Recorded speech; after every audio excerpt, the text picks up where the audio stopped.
A lot of misconceptions, a lot of false notions that are out there being propagated about Islam and Muslims, and it's based on illogical fallacies, on things concocted by people who have no idea what they're talking about, and some genuine, sincere people who have just been stooped and misinformed.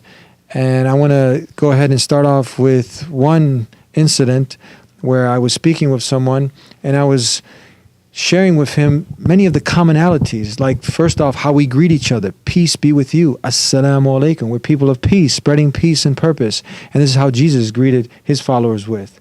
And talking about the deep love that we have for Jesus. We can't be the anti-Christ if we love Christ. And Christ is Jesus, the Messiah.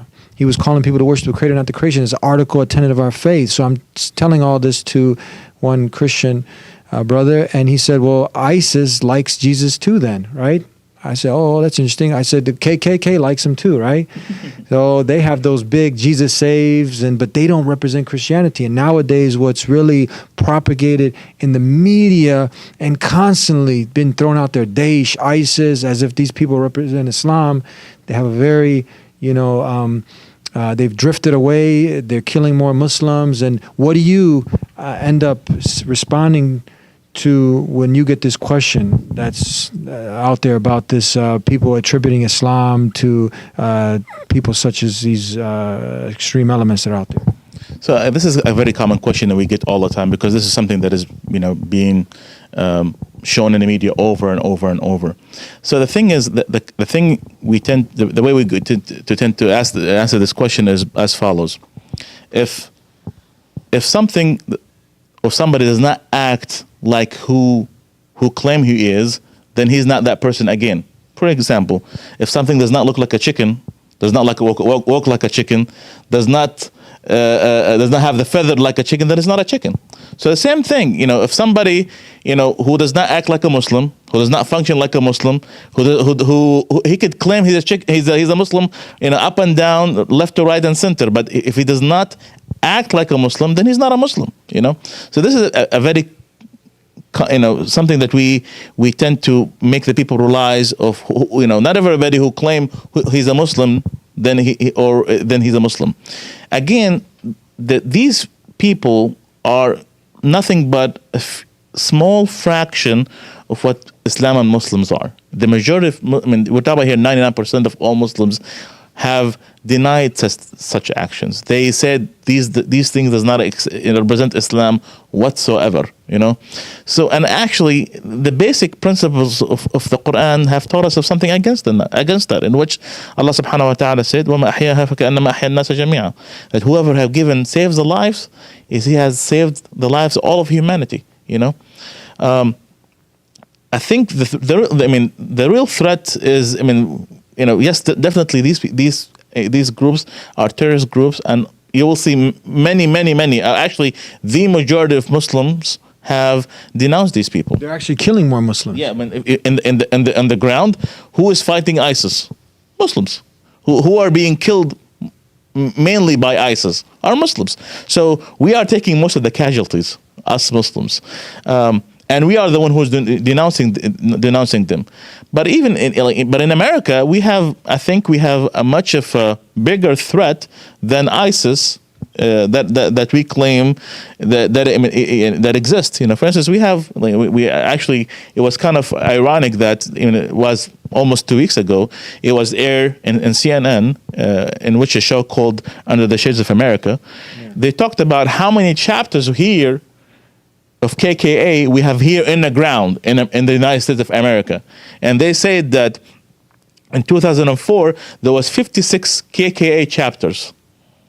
And in 2016, this year, you have 197 chapters of KKA. 197 chapters of this is the Christian KKK. Yes. And obviously they don't represent Christianity. But if they took charge, they'd be lynching everybody who doesn't agree with their version of Christianity. Not only their own version of Christianity, even different races now. Yeah. Pretty much anybody who is not Caucasian, they will be against him. So the thing is, who is considered now a bigger threat?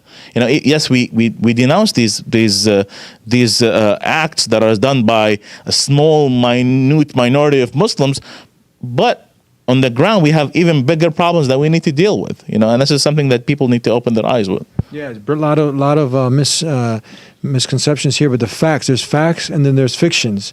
If you look at the FBI data reports from 1980 to 2005, 94% of terrorist attacks were by people who didn't ascribe to being Muslim, and then also in Europol, less than around 1%.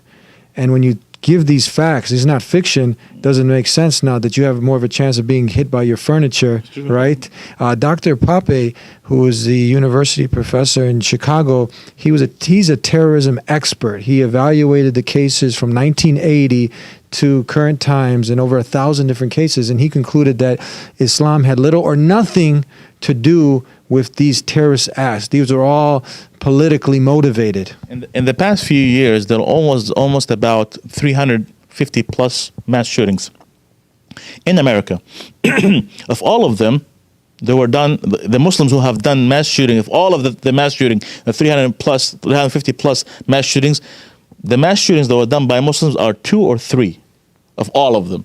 So we have a bigger problem. Why should we focus on the 2 or 3 people of Muslims who have done these things and forget about the people who are carrying guns left and right and down the street, and in the schools, in the markets, and shooting at people, regardless of their race or religion? Yeah. There's Muslims are your friends, not your foes, and the facts are the facts. Fiction is what's being propagated to create fear for a certain agenda. But when you meet your Muslim neighbor, people have went down and spent some time with Muslims. They say these people are the most peaceful, the most hospitable, the most charitable people on the planet. And this is a fact, not fiction. Tell us about the story with the brother who was, was it a Trump rally or something, and then again propagating something about ISIS. And what did he respond to him with? Do you remember? Yeah, he was saying he was telling him how many Muslim scholars nowadays promote ISIS. There is none. Find me one. He said, find me one credible someone. Muslim scholars, like real, known, knowledgeable Muslim scholars who promote ISIS. There is none. You're not going to find a single one who says, "Oh, these people are the way to go." None of them. All of them denounce it. All of them have issued edicts or fatwas against these people, in which they said that these people don't represent Islam whatsoever. So, if you want to know about Islam, then you ask a Muslim. Yeah, and 50 years ago, 40 years ago, there was no such thing as these groups, Al Qaeda and ISIS. They didn't exist. And the Dr. Pape, who's a terrorist expert, again, little or nothing to do with Islam. All of these things are political, which, again, Islam condemns it clearly. And I think anybody who's smart enough, to do some research, to look into it, they will see the same things, that this is fiction, not fact. And there's fantasy, and we got a lot of movies, Hollywood, Bollywood. You always need a bad guy, but Islam is not the bad guy, as though some will try to perceive it to be. Tell us, before we conclude, why many people, they say, well, why don't Muslims, again, this is a lot of these are just silly things that are thrown out there, but you have a big organization here. Has the media ever come to you because they say, where's the Muslim voice? Why has Muslims have not condemned things like this? I think the Muslims are always been condemning these things, but the question is the media showing how much we are condemning these things? Quite honestly, I think sometimes we Muslims have to take the blame for this, that we have to be out there interacting with the people, showing them what Islam is all about. And this is one of our missions with Ask a Muslim, in which that we want to show the community what a real Muslim would look like. They're not the boogeyman that you would see in the CNN or Fox News. We are real people. We have kids. We love to live. We worship God just like you do. We have families. We have jobs. You see Muslims in all walks of life. You see them as an engineer, as a doctor, as a salesman. Pretty much we are your neighbors. So come talk to us. See what we're all about, and for you to know what the reality of Islam is all about. Basically, ask a Muslim. Get to know your Muslim. Make the human connection. And don't be fooled by a lot of the fiction that's out there. Come and learn the facts.